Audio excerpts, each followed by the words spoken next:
সংখ্যা বাড়তে থাকলে আমি অস্বস্তি বোধ করি না। আমার ত্বকের কুঁচকে যাওয়া, চুলের রূপলি বর্ণ কিংবা হাঁটুর ব্যথা আমাকে বিব্রত করে না।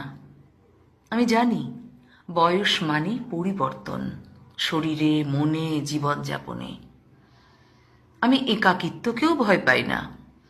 সময়ের সাথে আমি বুঝেছি একাকিত্ব কারো শাস্তি নয়, বরং নিজের সঙ্গে সময় কাটানোর আরেক নাম।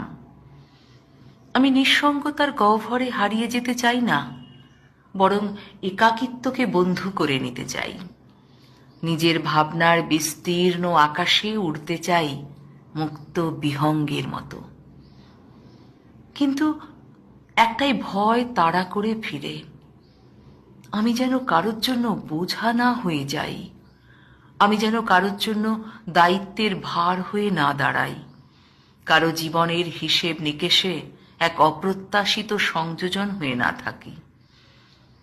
আমি চাই না কেউ আমাকে শুধুমাত্র করুণার দৃষ্টিতে দেখুক।